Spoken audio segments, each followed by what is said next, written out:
और अगर यकीन नहीं आता उन सारे कीड़ों से मैं कहता हूं जाओ फिलिस्तीन के उन नन्हे बच्चों को आज देख लो जिनके हाथों में छोटी कंकरियां हैं और सामने बड़े बड़े मिसाइल खड़े हुए हैं, लेकिन इन बच्चों का ईमान आज भी है। इस्लाम था, इस्लाम है, इस्लाम रहेगा।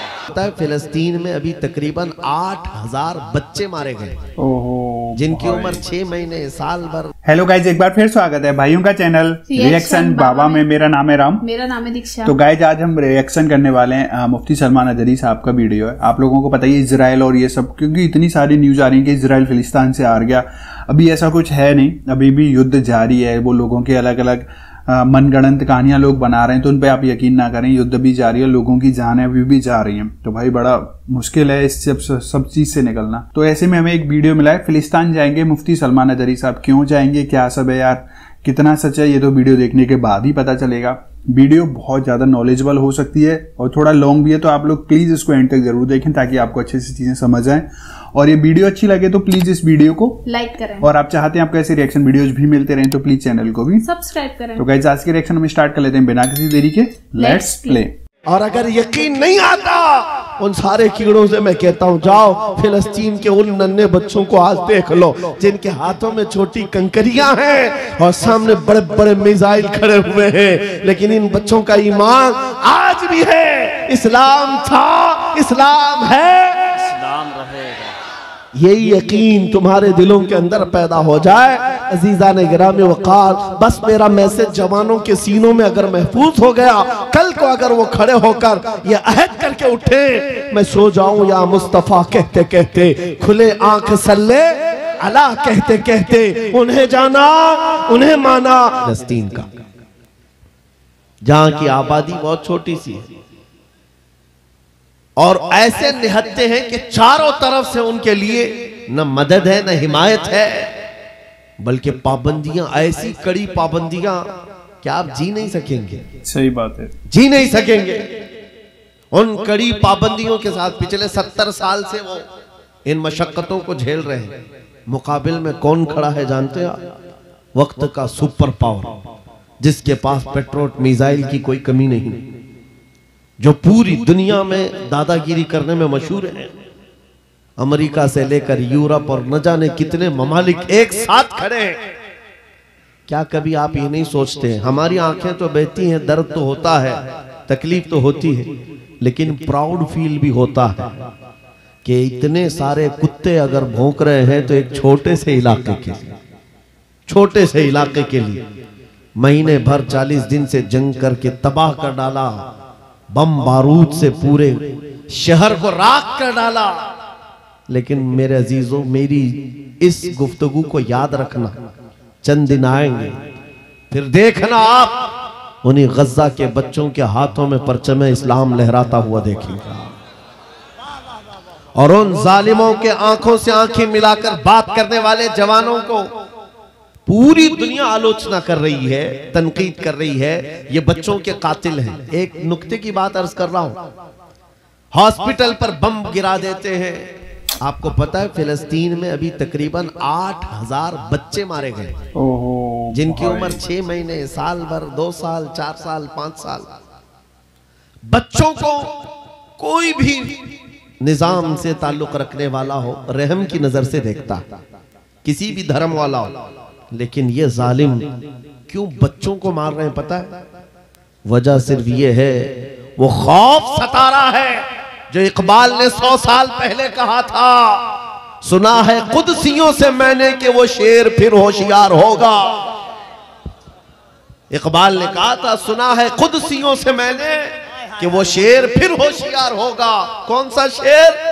निकल करके सहरा से जिसने उलट दिया था तख्ते रोमा को। क्या बात है, वाह वाह वाह। वो शेर फिर होशियार होगा। ये इजराइली वही काम कर रहे हैं जो इनके बाप दादा फिरौनी ताकत किया करते थे। फिरौन को नुजूमियों ने बताया था कि एक बच्चा पैदा होगा जो तेरी सल्तनत को हिलाक कर देगा, और इस खौफ से उसने 1 साल के अंदर 12,000 बच्चों को कत्ल कर डाला था। नुजूमियों ने बताया था फिरौन के ख्वाब की ताबीर में 12,000 बच्चों को कत्ल कर डाला। लेकिन जो बच्चा इसकी सल्तनत को हिलाक करने वाला था वो मूसा अलैहिस्सलाम थे, पैदा भी हुए और फिरौन के घर में ही अल्लाह ने उनको पाला। आपको पता है, तफसीर उठा करके देख लें, जब हजरत मूसा अलैहिस्सलाम की माँ, उनकी विलादत का वक्त करीब आया तो तहखाने में गई, बेटा पैदा हुआ। हालात ऐसे थे कि फिरौन जो भी बच्चा पैदा होता ज़बह कर देता था। कुरान में आया युज़ब्बिहूना अब्नाअहुम व यस्तहयूना निसाअहुम, लड़की पैदा होती तो जिंदा छोड़ देते थे, बेटा पैदा होता तो ज़बह कर देते थे। क्यों? आप मूसा अलैहिस्सलाम जब पैदा हुए तो क्या किया? खुदा की तकदीर और उसकी हिकमत के फैसले आपको मैं बता रहा हूँ, तफसीर से ताल्लुक रखने वाली बात। अल्लाह ताला ने मूसा अलैहिस्सलाम की माँ के दिल में ये बात डाला कि एक लकड़ी के संदूक में इनको रख करके दरिया में बहा दो। और रबतना अला कुलूब, अल्लाह ताला फरमाता है कि हमने उनके दिल को बांध दिया, मजबूत किया। किसको? हजरत मूसा की माँ को। उन्होंने एक संदूक में मूसा अलैहिस्सलाम को रखा और दरिया में बहा दिया। मूसा अलैहिस्सलाम की बड़ी बहन बहते हुए संदूक का पीछा करते हुए जा रही थी, देख रही थी कहाँ गया है संदूक। सीधे फिरौन के बागीचे के किनारे जाकर लग गए। फिरौन की औलाद नहीं थी, फिरौन की बीवी वो बागीचे में टहलने आई थी, देखा एक संदूक आकर लगा है, गुलाब जैसा हसीन बच्चा है, उठा लिया, प्यार किया और लेकर के आई। फिरौन से कहने लगी कि हम इसको अपना बेटा क्यों ना बना ले। पहले फिरौन तो डरा कि कहीं वो मेरी सल्तनत को हिलाक करने वाला बच्चा ये तो नहीं है। बीवी ने कहा कैसी बात करते हो, ये तो दरिया से बहकर के आया है, तुम्हें पता नहीं मौला कहां से बहाकर तुम्हारी हिलाकत को लाए। क्या बात है अल्लाह अल्लाह अल्लाह अल्लाह, तुम्हारी हिलाकत कहां से आएगी तुम्हें अंदाजा भी नहीं है। सुनो मेरी बात को। फिरौन ने बीवी की बात मान ली। मूसा अलैहिस्सलाम की परवरिश फिरौन के घर में हो रही है, फिरौन के घर में, और वो भी किस शान से। मूसा अलैहिस्सलाम पैदाइशी बच्चे हैं, दूध पिलाने की बात आई तो किसी दाया का दूध आप पकड़ते नहीं। मूसा अलैहिस्सलाम की बहन भी वहां खड़ी सब देख रही थी। फिरौन की बीवी से कहा मैं एक दाया को जानती हूं जिसका दूध हर बच्चा पकड़ लेता है, कहा बुला लाओ, हम शाही खजाने से उसे इनाम भी देंगे। वो गई और अपनी माँ को ले आई, अपनी माँ को ले आई। मूसा अलैहिस्सलाम अपनी माँ के गोद में गए, जैसे ही सीने से लगाया दूध पीने लग गए। बादशाहत में खुशी, और मूसा अलैहिस्सलाम की माँ को इनाम और इकराम भी दिया गया। हर बच्चे की परवरिश के लिए मूसा अलैहिस्सलाम की माँ को फिरौन के घर में रखा गया। तुम्हें पता है रब तबारक व तआला की हिकमत के फैसले। वमकरू वमकरल्लाह वल्लाहु खैरुल माकिरीन। मेरा रब फरमाता है काफिर मंसूबा बनाते हैं और अल्लाह खुफिया तदबीर करता है, और रब की खुफिया तदबीर गालिब आती है। मूसा अलैहिस्सलाम जवान हुए फिरौन के घर में, फिरौन के घर में जवान हुए। उसके बाद फिर आपने जब अपनी नबूवत के बाद दावत हक पेश की तो फिरौन जानी दुश्मन हुआ। उसके बाद जो हालात हुए आपको पता है। फिरौन मूसा अलैहिस्सलाम को मारने के लिए पूरी फौज लेकर पीछे निकला। मूसा अलैहिस्सलाम समंदर में चल करके आगे गए, रास्ते आपके लिए खुल गए। फिरौन भी उसी रास्ते पर आया। अल्लाह फरमाता है कि हमने समंदरों को मिला दिया, गर्क कर दिया फिरौन को। एक छोटी सी तारीख में आपको बता रहा हूं, 12,000 बच्चों का कत्ल किया इस डर से कि मुझे हिलाक करने वाला बच्चा ना पैदा हो। लेकिन जो बच्चा तेरी सल्तनत को हिलाक करने वाला था वो तेरी नाक के नीचे परवरिश पा रहा था। सही बात। आज इन जालिमों ने गद्दा के हजारों बच्चों को सिर्फ इसलिए मारा है कि ये बड़े होकर के मुजाहिद ना बन जाए, ये बड़े होकर के हमें आंख दिखाने वाले ना बन जाए। और बाज़ाब्ता स्टेटमेंट में ये कहते भी हैं इन बच्चों को कत्ल करने से हमें कोई खौफ नहीं, कोई आपत्ति नहीं है, कोई तकलीफ नहीं है, इसलिए कि बड़े होकर के ये हमें आंख दिखाने वाले बनेंगे। ये डर तुम्हारा बता रहा है। कई हजार बच्चों को भी तुम कत्ल कर लो, लेकिन तुम अल्लाह की उस हिकमत से गाफिल हो। जालिमो, वो अनकरीब पैदा होगा जिसको दुनिया सलाहुद्दीन कहती है, वो अनकरीब होगा। मेरे अजीजों, आज के नौजवानों से मैं ये कहता हूं, तुम्हारे दौर में भी ये डरा सहमा हुआ जो माहौल है, लोग बनाने की कोशिश कर रहे हैं। अभी देखना और हालात खराब किए जाएंगे।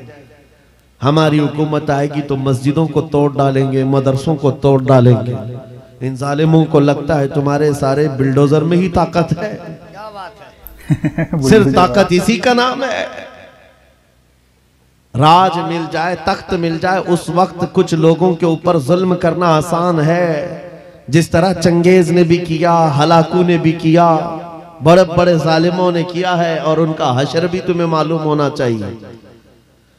इंशाअल्लाह वो वक्त आएगा जब खसो खाशात की तरह तुम बहा दिए जाओगे, अखबारों में तुम्हारा नाम तक ना होगा। और अगर कुछ बाकी रहेगा तो क्या रहेगा? न घबराओ मुसलमानों, अभी खुदा की शान बाकी है। अभी इस्लाम जिंदा है, कुरान बाकी है।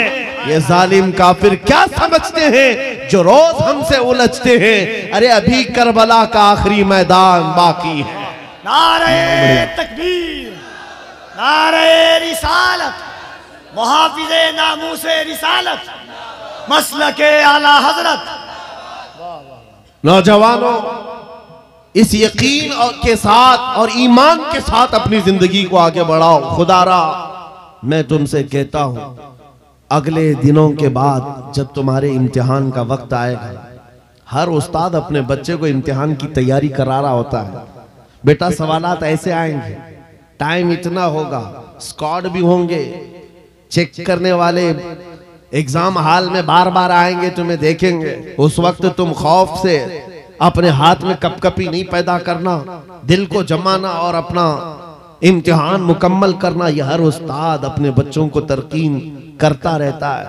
अज़ीज़ान गिरामी वक़ार, इस मिंबरे नूर से मैं आपको इस बात की तलकीन करके जाता हूं, इम्तिहान की घड़ी अनकरीब आने वाली है आपके साथ भी। और जो इम्तिहान तुम्हारा होगा वो इस्तिकामत का इम्तिहान होगा, तुम्हारे ईमान पर जमे रहने का, तुम्हारे डटे रहने का इम्तिहान होगा। देखना बहुत सारे पार्टी बदल लेंगे, बहुत सारे मसलहतों के पर्दों में छुप जाएंगे, बहुत सारे लोग किसी की धोती में पनाह ले रहे होंगे, कोई किसी की साड़ी में पनाह ले रहा होगा। लेकिन जो आशिक मुस्तफा है वो बढ़ चढ़ करके ये ऐलान कर रहा होगा, अपना सब कुछ गुंबद खजरा कल भी था और मेरे नबी से मेरा रिश्ता कल भी था। और बस इस बात के साथ तुम्हें जमे रहना है, यकीन के साथ, एतमाद के साथ। अज़ीज़ान गिरामी वक़ार, कौन सी ऐसी ताकत है, कौन सी ऐसी कुव्वत है जिसने इस्लाम को खत्म किया या खत्म करने की ताकत रखती है? अल्लाह करीम जल्ल शानुहु खुद कुरान पाक में फरमाता है, युरीदूना लियुत्फिउ नूरल्लाहि बिअफ़वाहिहिम व यअबल्लाहु इल्ला अन युतिम्मा नूरह। अल्लाह फरमाता है, ये जालिम अपने मुंह के फूंकों से इस्लाम के चिराग को बुझाना चाहते हैं, और अल्लाह तबारक व तआला इस चिराग को मुकम्मल करके रहेगा। दीन इस्लाम, अभी आप सुन रहे थे, इस्लाम था, इस्लाम है, इसके साथ कुछ नहीं होना है, आपका इम्तिहान होना है। हमारे मरने के बाद अल्लाह ताला इस दीन की हिफाजत के लिए औरों को पैदा करेगा। वो कादिर मुतलक चाहे तो सख्त जानी दुश्मनों से भी ईमान वाले पैदा कर सकता है। हाँ, ये बात याद रखिए आप। ततारी जिन्होंने बगदाद को हिलाक करके रखा था, रब तबारक व तआला ने उन्हीं के सीनों में ईमान की दौलत दी और वो मुहाफिज़े इस्लाम बन गए। हमारे दौर में भी जितने आतंक मचा रहे हैं, कल इनके बच्चे ये नारा लगाएंगे, इस्लाम था, इस्लाम है, इस्लाम रहेगा। हाँ, जितने आतंकवादी हैं सब नारा लगाएंगे इंशाअल्लाह। आप इंतजार करें इस बात का। लेकिन तुम अपने इम्तिहान में जमे रहो, डटे रहो। अगर तुमने नबी पाक सल्लल्लाहु अलैहि वसल्लम के इस दीन के साथ, इस शरीयत के साथ नाइंसाफी की, तो कल मेरे आका को क्या जवाब दोगे? कल मैदान क़यामत में तुम्हें खड़े होना है, हुजूर पाक सल्लल्लाहु तआला अलैहि वसल्लम की बारगाह में जवाब देना है। अगर मेरे आका ने पूछ लिया कि जिस वक्त मेरी शरीयत पर हमले हो रहे थे, जिस वक्त मेरे दीन को कुत्ते नोचने की कोशिश कर रहे थे, ऐ नौजवान बता तू मेरी सुन्नतों के साथ कितना अमल कर रहा था, तुम क्या जवाब दोगे? आका मैं आपकी दाढ़ियां निकाल करके गटर नालियों में फेंकता था, मैं यहूदियों और ईसाइयों के तरीकों पर चलता था, क्या तुम नबी पाक को यह जवाब दोगे? आका रात भर में गाने सुन करके सोता था, सुबह फजर की नमाज कज़ा करता था, ये जवाब दोगे? क्या जवाब दोगे? आपके पास अगर जवाब नहीं देने की ताकत है तो आज ही बदल डालो, जिंदगी बदल डालो, आज इनकलाब ले आओ। देखना मैं अक्सर ये बातें कहता हूं ना, मैं चाकू छुरी की बात करता हूं, ये तो शायर लोग तलवार उठाने की भी बात करते हैं। हाँ ये कहते भी हैं समझौता नहीं होगा तलवार उठ जाएगी, मैं तो तलवार की भी बात नहीं करता। अरे प्लास्टिक का ब्लेड भी रख लो तो कल को हमको आतंकवादी घोषित कर दे। बम बारूद बंदूक किसी चीज की बात नहीं करता, सिर्फ इतनी बात करता हूं नबी पाक के इश्क में मलबूस होकर तुम सिर्फ रास्तों में चलते फिरते रहोगे, तुम्हारी चलत फिरत से कई कीड़े यूं ही मर जाए। हक है, वाह वाह, बहुत खूब। हुजूर पाक की सुन्नतों में वो दम है, वो असर है, तुम्हारी चलत फिरत से कई कीड़े फना हो जाए। बात सिर्फ इतनी है, दीवार क्या गिरी मेरे खस्ता मकान की, लोगों ने आने जाने का रास्ता बना लिया। होता यही है, कोई पुराना घर गिर जाए ना, लोग इधर से उधर आने का रास्ता बना लेते हैं। आज हमारी जमात के अंदर इंतशार हुआ, नौजवानों में आवारगी आ गई तो हर कुत्ता हमको ही टारगेट करने लग गया, हर कुत्ता हमें ही भौंकने लग गया। मेरे अजीजों, शिद्दत से आज उस सलाहुद्दीन अय्यूबी की बात याद आती है कि आपको पता है उनका दौर ऐसा है कि यहूदी माएँ ईसाई माएँ अपने बच्चों को थपकियां देकर सुलाती थी, कहती बेटा सो जा नहीं तो सलाहुद्दीन आ जाएगा। हालांकि जुल्म से कोई तख्त नहीं बिछाया था, सुन्नते मुस्तफा का रौब ऐसा कायम था, हुजूर के इश्क का रौब कायम था, जिसकी वजह से पूरी दुनिया में उनकी तूती बोलती थी। आज करोड़ों की तादाद में है, करोड़ों की तादाद में जालिम हमें आंख दिखा रहे हैं, हमारे बच्चों का कत्ले आम, हमारी औरतों की इज्जतें नीलाम, हमारी गर्दनों पर राज, और बगैर किसी खौफ के शायर इस्लाम पर भौंकना आज की आदत सी बन गई। नौजवानों, तुम्हारे अंदर अगर ज़मीर बेदार है, गैरत मौजूद है, तो अपने आप को बदल डालो। जवाब देने का एक वक्त आएगा, इंशाअल्लाह वक्त आएगा जवाब देने का, लेकिन पहले मैं आपसे सिर्फ इतनी इल्तिमास करता हूं कि अपने आप को बदल लो। कल को हमारे पास फख्र होगा, फख्र के साथ किसी मैदान में उतरेंगे, वो तुम्हारे होलियों को ऊपर से नीचे देखते रहे और पूछते रहे ये कौन सी मखलूक है, ये कहां से आई हुई जमात है, तो हम सीना तान करके कहेंगे ये मोहम्मद अरबी के शेरों की जमात है। आज क्या हम दिखाएं लोगों को? गुटखा खाने वाले लोग दिखाएंगे। अल्लाह अकबर, अल्लाह अकबर। हम नौजवानों को बालियां पहने हुए, हाथों में चूड़ियां पहने हुए, चोटियां डाले हुए, जीन्स फटी हुई, अल्लाह, और बालों में दाढ़ियों में डिजाइन किए हुए ये नौजवान ला करके हम खड़ा करेंगे। मेरे अजीजों, दुनिया के ऊपर अगर हैबत तारी होती है तो सिर्फ आशिकाने मुस्तफा से होती है, हुजूर के गुलामों से होती है। आज से 3 साल पहले पैरों से माजूर एक खादिम हुसैन ललकारता था, व्हील चेयर पर बैठ करके ललकारता था। अरे सफेद दाढ़ी हो चुकी, उम्र काफी है, सफेद दाढ़ी, पैरों में माजूरी, लेकिन पूरी दुनिया में ऐसी हैबत तारी कि यूरोप की जमीन भी हिलती नजर आए। हॉलैंड की पार्लियामेंट में बाज़ाब्ता उनको लेकर कहा जाए ये आदमी मोस्ट डेंजरस है, बहुत ज्यादा डेंजर है। हम सोचते हैं ये तो पैरों से माजूर सफेद दाढ़ी वाला व्हील चेयर पर बैठा हुआ, तुम्हारे लिए कैसे डेंजर हो गया? तुम्हारे पास तो बहुत बड़े बड़े मिसाइल, एटम बम है, सब कुछ है। पता ये चला कि रब तबारक व तआला जो हैबत डालता है वो आशिक मुस्तफ़ा की हैबत डालता। हक है बेशक नबी पाक की सुन्नतों पर आमिल। है या रसूल अल्लाह या रसूल अल्लाह।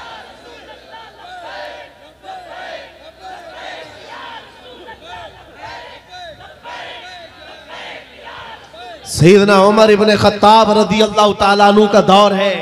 सहाबा इकराम एक इलाके को फतह करते हैं। वहां का जो गवर्नर था, वहां का जो सुल्तान था, वो गिरफ्तार हो गया। दूसरे मजहब से ताल्लुक रखता था और उसने तलवार उठाई थी, इनके खिलाफ कैद हो गया। लेकिन जब कैद होकर के आया तो जाहिर सी बात है, हमारे खिलाफ तलवार उठाए थे, अब फंसे हो तो मार खाओगे, अब तुम्हारी मौत होगी। लेकिन मुजाहिदीन इस्लाम थे, हजरत उमर के पास पेश किया, कहा कि इसका क्या करना है। कहा अगर वो इस्लाम में आता है तो उसकी जान बख्श दी जाए। उस बादशाह से कहा गया कि तू अगर ईमान ले आता है तो तुझे तेरी जान भी वापस और तेरा मुल्क और तेरी सल्तनत भी तुझे लौटा दी जाए, तू ही बादशाह, तू ही गवर्नर है। उसने कहा मेरा दीन इतना आसान नहीं है कि मैं बादशाहत लेने के लिए अपना ईमान छोड़ दूं, नहीं हो सकता, नहीं हो सकता। जान से मारने की बात थी। उसने कहा मैं अपना धर्म नहीं बदल सकता। फिर उसके बाद साहबा ने कहा हजरत अमीरुल मोमिनीन से इसका क्या किया जाए। हजरत उमर फारूक ने क्या किया सुनो। कहा उसको कहो कि हम तुम्हें जेल में डाल देंगे। उस बादशाह से कहा गया तो उसने कहा मंजूर है मुझे जेल, लेकिन मैं अपना धर्म नहीं बदल सकता, दीन नहीं बदलूंगा। हजरत उमर ने कहा जेल में डाल दो, और 10 सहाबा को भी उसके साथ जेल में डाल दिया। इनका कोई कसूर नहीं था। 10 सहाबा जवान थे। नौजवानों तवज्जो से सुनो, उस कट्टर दिल बादशाह के साथ जेल में डाल दिया। वो नौजवान सहाबा जेल में थे। उनके वक्त, उनके औकात की पाबंदी, सुबह दोपहर शाम वो अपनी नमाजों के पाबंद, कुरान की तिलावत, नबी पाक सल्लल्लाहु अलैहि वसल्लम की मोहब्बतों वाली सुन्नतें। 8 दिन नहीं गुजरे थे, वो बादशाह इन नौजवानों को बार बार देखता था। पलट करके उसने कहा तुम्हारे अमीरुल मोमिनीन से मुझे मिलना है। पैगाम पहुंचाया गया हजरत उमर के पास। कहा लाओ उसको। पेश किया गया बादशाह को, जेल के बाहर ला करके हजरत उमर के पास। कहा क्या कहना चाहते हो। कहा ईमान लाना चाहता हूं, ईमान लाना चाहता हूं। कहा हमने तो इससे कबल तुम्हारे सामने पेशकश रखी थी, क्यों नहीं लाए। उस वक्त तो तुम्हारी सल्तनत भी तुम्हें वापस करने की बात की गई थी, तब भी नहीं लाए। जेल में डालने की बात की गई, तब भी नहीं लाए। वो बादशाह कहता है इस तरह से अगर आप 25 साल भी मुझे जेल में डालते तब भी मैं नहीं बदलता।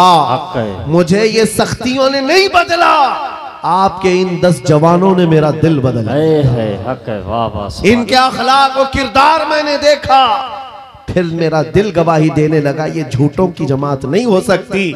और मैंने इनकी सुबह देखी, इनकी शामें देखी, इनका उठना बैठना, इनके नमाज, इनकी इबादतें, इनका गिड़गिड़ाना, ये सब देख करके जवानों में मेरा दिल पसीज गया।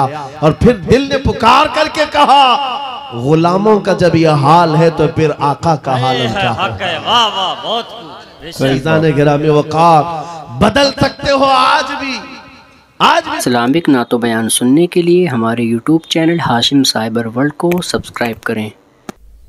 तो गाइज ये वीडियो थी, आप लोगों ने देख ही लिया कैसे इन्होंने एग्जाम्पल दिया था कि इजराइल जिस तरीके से बच्चों को मार रहा है। इसके पीछे का रीजन आप लोगों ने देख लिया था। जो सल्तनत की जो कहानी, मूसा अलैहिस्सलाम की जो कहानी बताई थी भाई, बहुत इंटरेस्टिंग वीडियो थी पूरी की पूरी। यार एक चीज तो है, मुफ्ती सलमान अदरी साहब किसी भी ऐसे टॉपिक पे कभी बात नहीं करते हैं जो कि बेबुनियाद हो, जिसका कोई महत्व ना हो और कुछ मतलब ना निकले। हमेशा उन्हीं टॉपिक्स को सेलेक्ट करते हैं जिनसे आज का टॉपिक जो करंट सिनेरियो चल रहा है जिंदगी में वो भी कवर अप हो, और साथ में उससे पीछे पिछले कई सालों की बातें रिलेट करते हैं। बहुत अच्छा ओवरऑल वीडियो था। आप लोगों का कैसा एक्सपीरियंस था, कैसा लगा, आप लोग कमेंट करके बता सकते हैं। अगर वीडियो अच्छी लगे तो प्लीज इस वीडियो को लाइक करें, और आप चाहते हैं आपको ऐसे रिएक्शन वीडियोज भी मिलते रहे तो प्लीज चैनल को सब्सक्राइब करें। तो गाइस आज के रिएक्शन में बस इतना ही, मिलेंगे नेक्स्ट और किसी रिएक्शन में। तब तक ले thank you so much for watching. Bye bye guys, see you guys, take care guys.